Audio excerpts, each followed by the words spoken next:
बच्चों आज अपन भील जनजाति के आर्थिक क्रियाकलाप की बात कर रहे हैं। भील जनजाति के आर्थिक क्रियाकलाप के अंतर्गत अपन ने आखेट और भोजन दो चीजें पढ़ी। तीसरा अपना टॉपिक है वस्त्र, कि भाई वस्त्र के अंतर्गत अगर बात करें तो भील जनजाति किस किस प्रकार से वस्त्र पहनती है। वैसे देखें तो आजादी से पहले भील जनजाति जो है वो वस्त्र बहुत कम पहना करते थे। आजादी से पहले ये लोग छाल से बने हुए पुरुष जो है वो नेकर पहना करते थे, या इसको अपन कह सकते हैं कि छाल से बनी हुई लंगोट के रूप में इस प्रकार की छोटी सी नेकर होती थी, उसको ये पहना करते थे, और स्त्रियां पेटीकोट पहनती थी। ये इनका आजादी से पहले का वस्त्र था।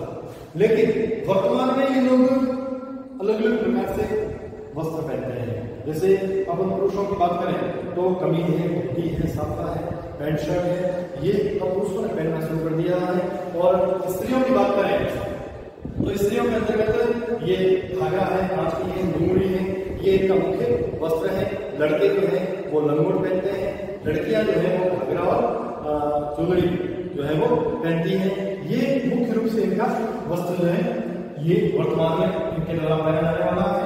ये बहुत ही सामाजिक दृष्टि से जो है वो महत्वपूर्ण समाज है, एक अलग प्रकार की सामाजिक और सांस्कृतिक स्वरूप रखती है। इसकी वजह से इसको जनजाति कहते हैं। वर्तमान के आधुनिकता के साथ में इनका जुड़ाव बहुत ही कम है। और ये लोग जो है वो आभूषण भी पहनते हैं। आभूषणों के अंतर्गत चांदी और निकल है ना, चांदी और निकल और एल्यूमिनियम जस्ता, इनके जो है वो वस्त्र ये लोग आभूषण जो है वो ये लोग पहनते हैं। इसके अलावा स्त्रियां जो है वो कांच की चूड़ियां और लाख से अपने आप को सजाती है। तो ये वस्त्र को लेकर के भी जो है वो संस्कृति है। और वस्त्र को लेकर क्या क्या है ये अपन नोट कर लेते हैं। सबसे पहले वस्त्र जो है वो अपन बात करें आजादी से पहले या आजादी से पूर्व ये बहुत ही कम वस्त्र पहनते थे। तो नंबर 1 हो गया कि आजादी से पूर्व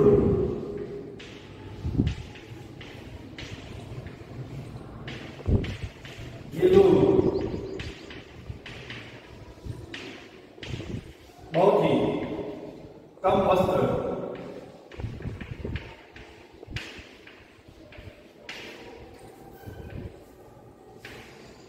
पहनते थे। अब क्या पहनते थे आजादी से पूर्व? ये क्या पहनते थे? इनके पुरुष जो है वो पहनते थे पुरुष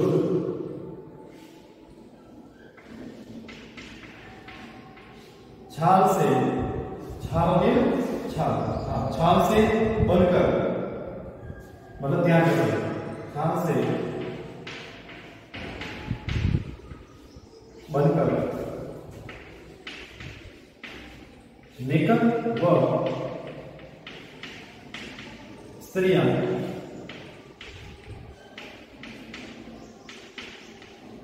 पेटीकोट पहनती थी। क्या पहनते थे ये पुरुष? क्या पहनते थे? छाल से बनकर के नेकर, और स्त्रियां क्या पहनती थी? पेटीकोट। अब बात करते हैं हम वर्तमान की, कि वर्तमान में इनका वस्त्र क्या है। वर्तमान में पुरुष की बात करें तो पुरुष क्या पहनते हैं? धोती पहनते हैं। क्या पहनते हैं? धोती पहनते हैं। और क्या पहनते हैं? धोती और ये क्या कहते हैं, कमीज है ना, साफा और पैंट शर्ट। क्या पहनते हैं? धोती पहनते हैं, कमीज पहनते हैं, साफा और पैंट शर्ट। ठीक, तो क्या क्या हो गया? धोती, कमीज, साफा और पैंट शर्ट। अब बात करते हैं अपने स्त्रियों की। स्त्रियां क्या पहनती हैं? स्त्रियां पहनती है घाघरा, कांचली व लुंगड़ी। घाघरा, कांचली व लुंगड़ी। फिर बात करते हैं हम लड़कों की। लड़के क्या पहनते हैं? लड़के पहनते हैं लंगोट, ठीक, छोटे बच्चों के बाद। हाँ, बड़े लोगों के तो पैंट शर्ट पहनते हैं, ठीक। और लड़कियां, है ना, लड़कियां क्या पहनती हैं? लड़कियां पहनती हैं घाघरा या घाघरी और ओढ़नी, घाघरी और ये मुख्य रूप से इनका वर्तमान का पहनावा हो गया। अब देखिए, इसके अलावा ये लोग चांदी, पीतल और जस्ता और निकल से बने हुए, एल्यूमिनियम से बने हुए आभूषण भी पहनते हैं। तो ये लोग चांदी,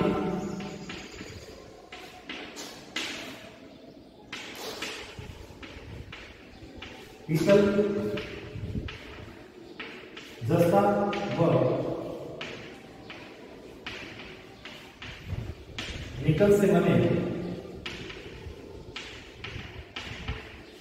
आभूषण भी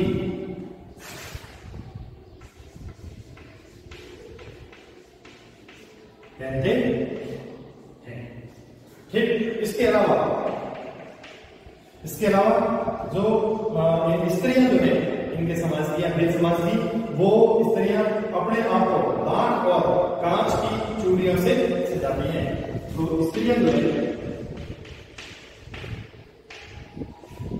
स्त्रियां अपने आप को लाख और कांच की चूड़ियों से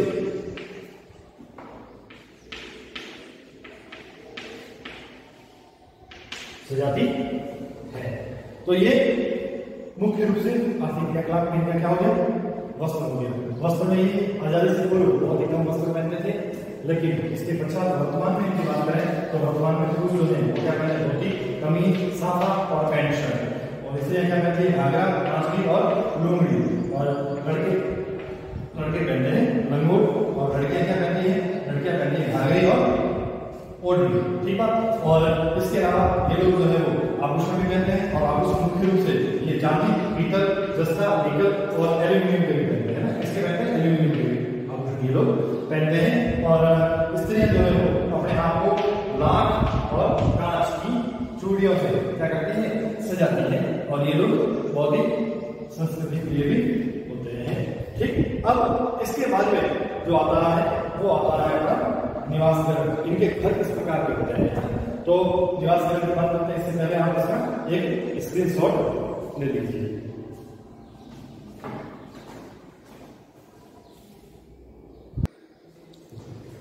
हाँ, तो नेक्स्ट अपना है निवास घर।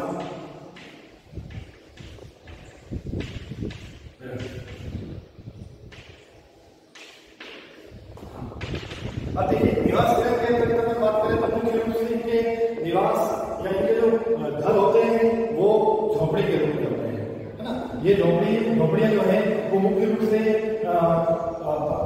खपरेल या विभिन्न प्रकार के पेड़ पौधों की टहनियों से या इनसे बनी हुई होती है। और इन झोपड़ियों के अंतर्गत ये लोग निवास करते हैं। और झोपड़ियों में इनके जो घर होते हैं, जो झोपड़ी के रूप में होते हैं, लेकिन इनके जो घर बने हुए होते हैं वो अपने आप में परिपूर्ण होते हैं। परिपूर्ण मतलब कि इस घर में जो भी छोटी छोटी सुविधाएं होनी चाहिए ये घर में, वो सभी प्रकार की सुविधाएं ये लोग अपने घर में उपलब्ध करवाने का प्रयास करते हैं। कि इनके घर में अन्न का भंडारण करने के लिए अन्न भंडारण भी ये बनाते हैं मुख्य रूप से। और इनकी जो झोपड़ियां जो है, ये झोपड़ियां किससे बनी हुई होती है? इनकी झोपड़ियों की जो इनके घर की जो दीवार होती है वो मिट्टी और पत्थर से या बांस से या फिर खपरेल से बनी हुई होती है। ये क्या करते हैं? झोपड़ी अलग अलग प्रकार से बनाते हैं। कोई पूरी झोपड़ी जो है वो घास फूस से बनाता है, बांस, खपरेल या विभिन्न प्रकार के पेड़ पौधों की टहनियों से बनाता है। और कोई क्या करते हैं? आधी या 3-3, 4-4 फीट तक ये विभिन्न प्रकार से पत्थर और मिट्टी से या ईंटों से ये दीवार कर देते हैं, उसके ऊपर भी घास फूस या खपरेल से उसको ढक लेते हैं। इस प्रकार से इन घरों को बनाने का स्वरूप है। और इनके अलावा इनकी जो झोपड़ियां जो होती है, झोपड़ियों के जो सामने की दीवारें होती हैं, इन दीवारों में क्या करते हैं, खड़िया से या गेरू लाल का कलर से या गेरू से, जिससे ये उसको लेप करके या लेपा पोती करके और सजाने का कार्य भी ये लोग करते हैं। और इसके अलावा जो है वो ये वर्तमान में, हालांकि वर्तमान में भील जनजाति जो है वो बहुत ही सघन बस्तियों में निवास करना शुरू हो गई है, क्योंकि पहले इनकी बस्तियां या इसका जो निवास घरों का जो प्रकार था या स्वरूप था वो कैसा था, प्रकीर्णन, मतलब बहुत ही बिखरे हुए और दूर दूर पहाड़ी क्षेत्रों में या ऐसे स्थान, मतलब जो जहाँ पर कोई ऊपर उठा हुआ भाग हो या टीला हो, मैदानी भागों में कोई टीला हो या पर्वतीय भागों में कोई ऊपर उठा हुआ भाग हो, ऐसे स्थानों पर ये अपनी झोपड़ियां बनाया करते थे अपने आप को जहाँ पर सेफ और सहज महसूस करें, ऐसे स्थानों पर। लेकिन वर्तमान में इन लोगों ने झोपड़ियों के साथ साथ पक्के मकान बनाने भी शुरू कर दिए हैं। तो भील वर्तमान में पक्के मकानों में भी निवास करते हैं, ये सघन बस्तियों में भी निवास करते हैं। वर्तमान में कोई प्रकीर्णन प्रकार की बस्तियों में कोई निवास करना इनका कोई मुख्य ऐसी विशेषता नहीं है। इसके अलावा ये लोग जो है ये छोटे छोटे गांवों के या छोटे छोटे ऐसे समूह के रूप में भी और निवास करना शुरू हो गए हैं, क्योंकि पहले ये लोग तो बहुत दूर दूर रहते थे और बिखरे हुए रहते थे, अब ये समय रूप से सघन बस्तियों के रूप में भी निवासित होना शुरू हो गए हैं। और इनके छोटे छोटे गाँवों के जो समूह है, इन गाँवों के समूह को क्या कहते हैं, छोटे छोटे गाँवों के समूह को पाल कहा जाता है। क्या कहा जाता है, पाल कहते हैं। और जैसे ये पाल में निवास करते हैं, सॉरी, छोटे गांव के समूह को थला कहते हैं और बड़े गांव के समूह होते हैं उनको पाल कहते हैं। अब देखिए इनके निवास कैसे कैसे होते हैं, अब इसको नोट कर लेते हैं। सबसे पहले ये लोग किसमें निवास करते हैं, झोपड़ियों में निवास करते हैं। तो सबसे पहला हो गया कि ये लोग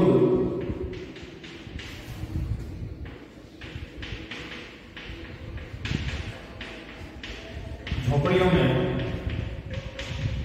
निवास करते हैं।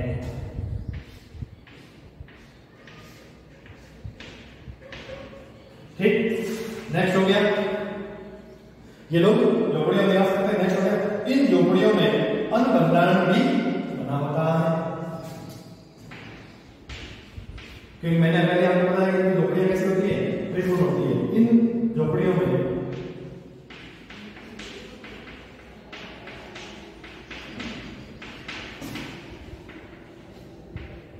अन्न भंडारण भी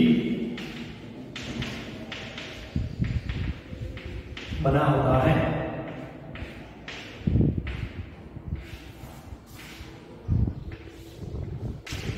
ठीक है, नेक्स्ट है,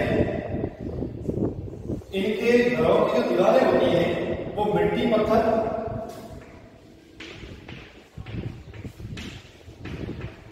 इनके घरों की दीवारें मिट्टी पत्थर है ना, और मिट्टी पत्थर के अलावा बांस है ना तथा खपरेल, मिट्टी पत्थर बांस व खपरेल आदि से बनी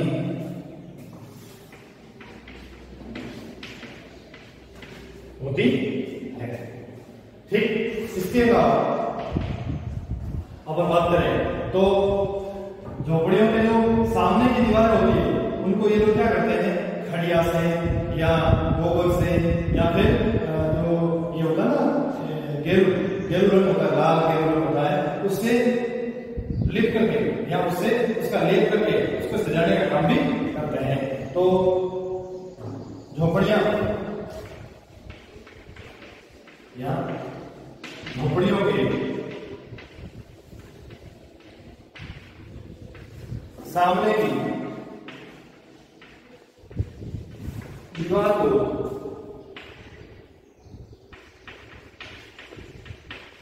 गोबर, खड़िया व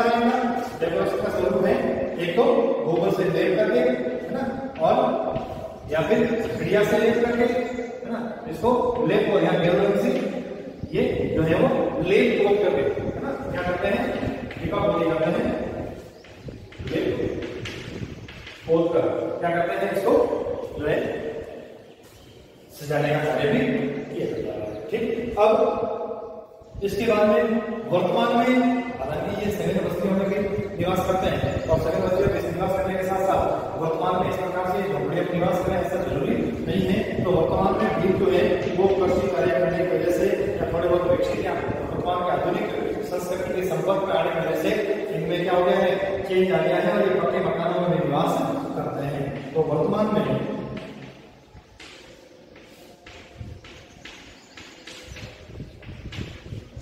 ये लोग पक्के मकानों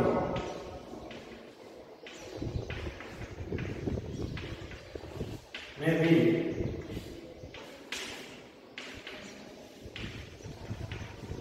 निवास करते हैं। ठीक, तो अच्छा, पक्के मकानों में निवास करते हैं, सघन बस्तियों में निवास करते हैं, जिसकी वजह से इनके क्या हो गया, गांवों का निर्माण हो गया। तो इनके जो छोटे छोटे गांव होते हैं इसको क्या कहते हैं, फड़ा, और बड़े बड़े जो गांव होते हैं उसको क्या कहते हैं, पाल। इनके छोटे गांव के समूह को फड़ा व बड़े को या बड़े गांवों के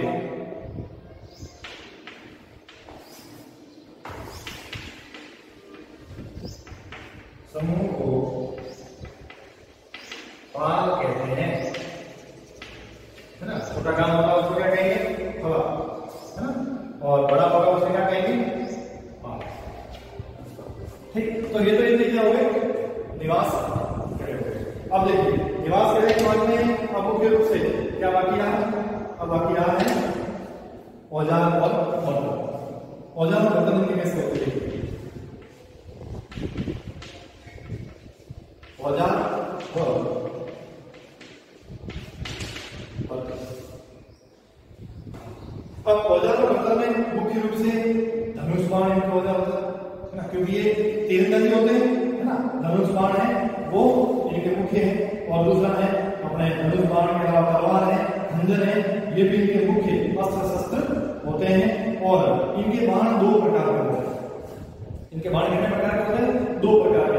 एक होता है हरियो और दूसरा होता है रोध, है ना। और ये पशु पक्षियों को पकड़ने के लिए जाला बनाते हैं या इस प्रकार का जाल रखते हैं, उस जाल को फटकिया कहा जाता है। क्या कहा जाता है, फटकिया। तो ये तीर कमान, तलवार है ना, विभिन्न प्रकार के ये भले हैं या ऐसे अलग अलग जो भी इनके पास में है, ये जो खंजर टाइप के इस प्रकार के जो औजार होते हैं, इसके अलावा फटकिया भी होता है।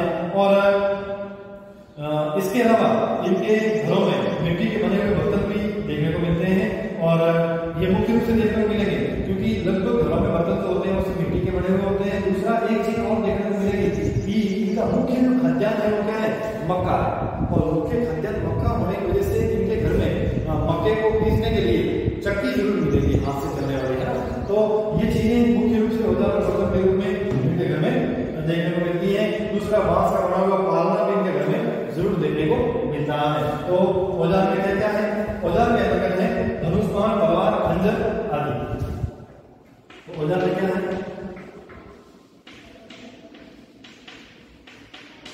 धनुष बाण,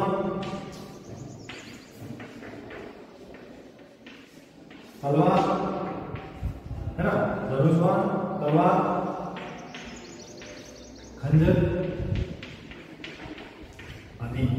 ठीक, अब इसके अलावा धनुष बाण, तलवार और खंजर, इसके अलावा ये मुख्य अस्त्र शस्त्र है। ये क्या है, ये मुख्य अस्त्र शस्त्र है। इसके अलावा जैसे अपन बाण मुख्य रूप से तो इनका क्या है, धनुष और बाण, धनुष और बाण है। तो इनके पास दो प्रकार का मुख्य बाण होता है। तो इनके बाण जो है, बाण दो प्रकार के होते हैं। नंबर एक इसको क्या कहते हैं? हरियो।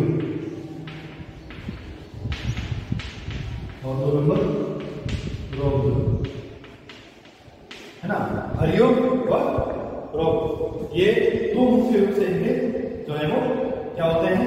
बाणों के प्रकार होते हैं। और इसके अलावा ये पक्षियों को पकड़ने के लिए एक प्रकार का फंदा भी काम में लेते हैं। तो ये लोग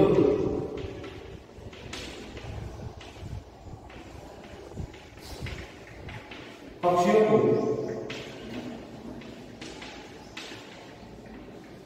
पकड़ने के लिए एक प्रकार का फंदा काम में लेते हैं, जिसे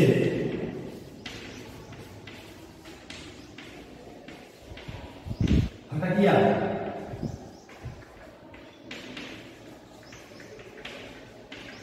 कहा जाता है। क्या कहते हैं? फटकिया। तो फटकिया कैसे कहते हैं? ये छोटा सा बनता है, तो ये भी आपको याद रखना है। फटकिया क्या है? फटकिया इन लोगों के द्वारा बनाए जाने वाला एक जाल है, फंदा है, जिसके अंतर्गत पक्षियों को पकड़ने का कार्य करते हैं। इसके अलावा इनके घरों में बर्तन की बात करें अपन, तो इनके घरों में मिट्टी के बने बर्तन, है ना? मिट्टी के बने बर्तन और मिट्टी के बने बर्तन के साथ साथ मक्का पीसने की